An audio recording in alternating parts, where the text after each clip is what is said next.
सन्माननीय महापौर श्रीमती डिंपलजी मेहता मॅडम यांचं स्वागत करण्यासाठी मी डॉक्टर संभाजी पानपटे साहेब यांना विनंती करतो की आपण सन्माननीय महापौर मॅडम यांचं पुष्पगुच्छ देऊन इथे स्वागत करावं. पुष्पगुच्छ देऊन आणि आजचा मराठी भाषा दिनाचा गौरव म्हणून एक छानसं पुस्तक आज सन्माननीय महापौर मॅडमांना इथं प्रदान केलं जात आहे. आजच्या कार्यक्रमासाठी उपस्थित मीरा महानगरपालिकेचे सन्माननीय उपमहापौर श्री ध्रुवकिशोर पाटील साहेब यांचं देखील स्वागत करण्यासाठी मी पुन्हा एकदा डॉक्टर संभाजी पानपटे साहेब यांना विनंती करतो की आपण सगळ्यांचं पुष्पगुच्छ देऊन आणि छोटंसं पुस्तक देऊन स्वागत सन्मान करावा. कार्यक्रमासाठी उपस्थित मीरा महानगरपालिकेचे सन्माननीय आयुक्त राधाविनोद शर्मा साहेब यांचं देखील स्वागत करण्यासाठी मी डॉक्टर संभाजी पानपटे साहेब यांना पुन्हा एकदा विनंती करतो की सगळ्यांचं पुष्पगुच्छ देऊन आणि पुस्तक देऊन आपण तिथे स्वागत करावं. आजच्या कार्यक्रमाचं वैशिष्ट्य आहे की आजच्या कार्यक्रमासाठी प्राध्यापक मॅडम लेखिका व्याख्याता आणि निरूपणकार या इथे आपल्याला मार्गदर्शनासाठी उपस्थित आहेत. त्यांचं स्वागतासाठी मी त्यांना देखील मंचावर आमंत्रित करतो. त्याचप्रमाणे प्राध्यापक डॉक्टर संतोष राणे साहेब प्राध्यापक मॅडम यांना विनंती करतो की कृपया आपण मंचावर यायचे. मीरा महानगरपालिकेच्या सन्माननीय महापौर मी यांना विनंती करतो की कृपया आपण प्राध्यापक मॅडम यांचं पुष्पगुच्छ देऊन स्वागत करावं. महानगरपालिकेचे उपमहापौर सन्माननीय श्री ध्रुवकिशोर पाटील साहेब मी यांना विनंती करतो की प्राध्यापक डॉक्टर संतोष राणे साहेब यांचं आपण पुष्पगुच्छ देऊन इथे स्वागत करूया, त्यांचा सन्मान करूया. त्यांचं इथे स्वागत आहे. आजच्या कार्यक्रमासाठी उपस्थित मीरा महानगरपालिकेचे अतिरिक्त आयुक्त डॉक्टर संभाजी पानपटे साहेब देखील उपस्थित आहेत. मी डॉक्टर सचिन मांडे साहेब यांना विनंती करतो की आपण तुळशीचं रोप देऊन सगळ्यांचं स्वागत करूया. प्रास्ताविक सादर करण्यासाठी मी डॉक्टर सचिन मांडे साहेब उपायुक्त मीरा महानगरपालिका यांना विनंती करतो की आपण प्रास्ताविक सादर करावं.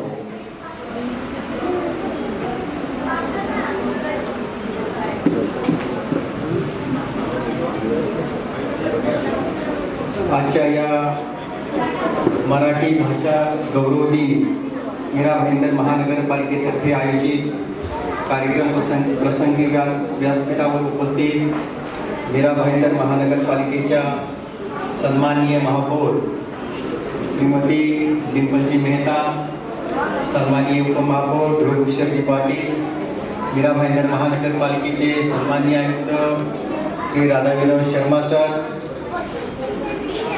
या कार्यक्रम प्रसंगी उपस्थित असणारे मीरा महानगरपालिकेचे सर्व सन्माननीय नगरसेवक, मंचावरील आमंत्रित व्याख्याते आणि सर्वात महत्त्वाचं आपल्या शाळेमध्ये उपस्थित असणारे सर्व आमचे विद्यार्थी बंधू आणि भगिनी.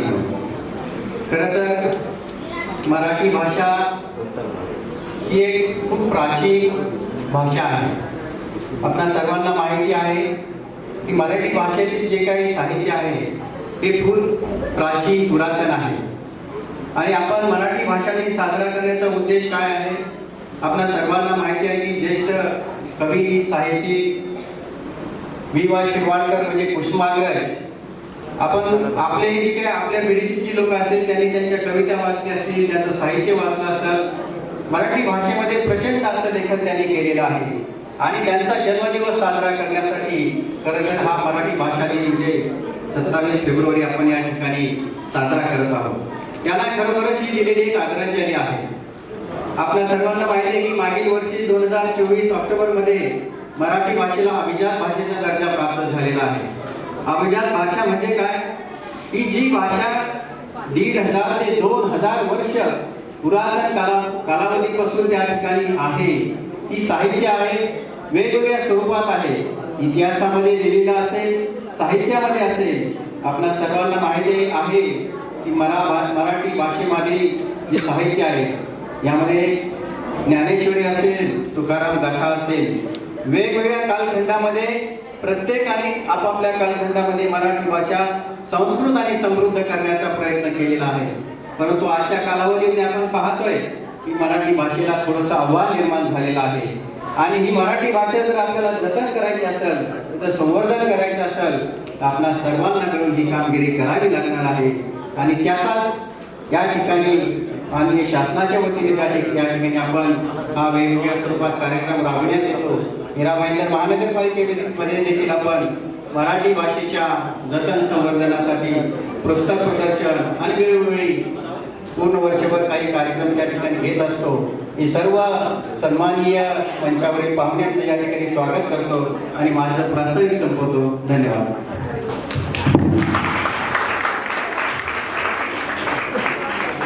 धन्यवाद सर.